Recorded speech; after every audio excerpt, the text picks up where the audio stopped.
এই কেন্দ্রীয় জামে মসজিদের ভিতরে যদি কেন্দ্র ঢুকে পেশাব শুরু করে কি করবেন? হ্যাঁ, ওই কয় কোবায়ালাম আবেগে ওরে পিটানো শুরু করবে সবাই।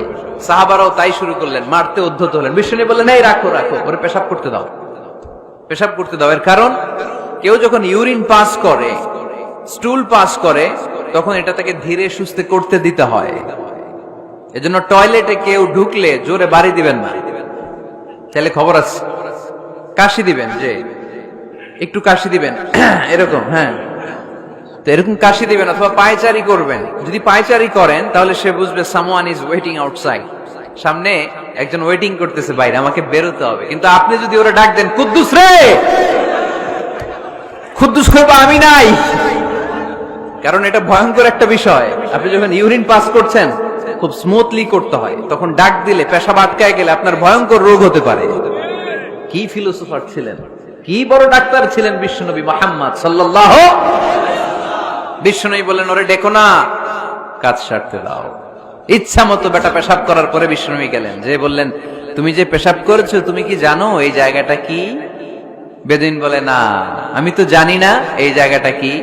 বিশ্বনবী বললেন, এটা আমাদের ইবাদতগাহ। এটা আমাদের কি? ইবাদতগাহ। এখানে ঢুকে আমরা আমাদের রবরে ডাকি, আল্লাহরে ডাকি, আমরা নামাজ পড়ি, জিকির করি, তাসবিহ পড়ি, এটা আমাদের ইবাদতগাহ। কাজটা করা তোমার মোটেও ঠিক হয়নি। লোকটা অবাক হয়ে গেল, ঘটনা কি? তাদের ইবাদতগাহতে আমি পেশাব করেছি আর আমাকে জামাই আদর, আর আমাকে এত সুন্দর করে বলে যে এটা ইবাদতগাহ। আমাদের ইবাদতগাহের ভিতরে যদি কেউ এরকম করতো, ওরে তো একেবারে সাইজ করে ফেলতাম। সে অবাক হয়ে গেল। সে জিজ্ঞেস করলো, হু আর ইউ, কে আপনি? বিশ্বনবী বললেন, না মুহাম্মদ সাল্লাল্লাহু, আমি শান্তির ধর্ম ইসলামের প্রেরণার বাণীবাহক।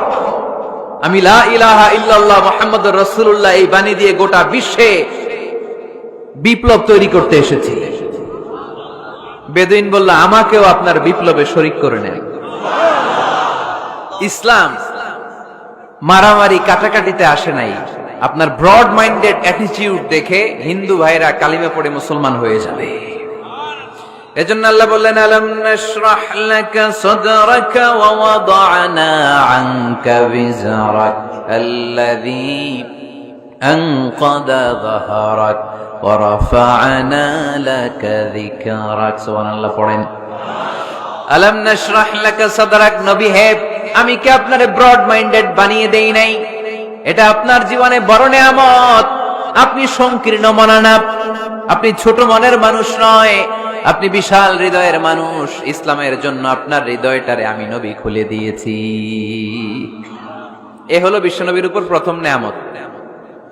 2 নম্বরে আল্লাহ বললেন, ওয়া ওয়াদা'না আনকা বিজরাকাল্লাযী আনকাদা যাহরাক। নবী হে, আমি আপনার পিঠ থেকে বিশাল বোঝাটা নামিয়ে দিয়েছি। সুবহানাল্লাহ পড়েন। কি নামিয়ে দিয়েছি? বোঝা। উত্তর করতে হবে, রেসপন্স। এটা তাফসীর মাহফিল, এটা হচ্ছে ক্লাসের মতো, যে কথা বলে শিক্ষক আর আমরা সবাই ছাত্র, ঠিক কি না? বোঝা নামিয়েছি নবী। কি নামিয়েছি? তাফসীরে 2টা এসেছে। বিজরুন মানে বোঝা, বিজরুল যাম পাপের বোঝা, আর একটা হচ্ছে বিজরুল গাম চিন্তার বোঝা। বিশ্বনবীর কোনো পাপ নাই, বিশ্বনবীর সব কিছুকে মাফ করে দিয়েছে কে? লিয়াগফির লাকাল্লাহু মা তাকাদ্দামা মিন যামবিকা মা তাআখার। নবী আপনার আগেরও গুনাহ নাই, আপনার পরেরও গুনাহ নাই। আপনি নবী মাসুম, আপনার গুনাহ নাই, আপনি নিষ্পাপ। নবীদের গুনাহ হয় না। আহলুস সুন্নাহ ওয়াল জামাআতের আকীদা হচ্ছে নবীরা মাসুম, নবীদের জীবনে কোনো গুনাহ হয় না। চিৎকার করে বলেন ঠিক কি না?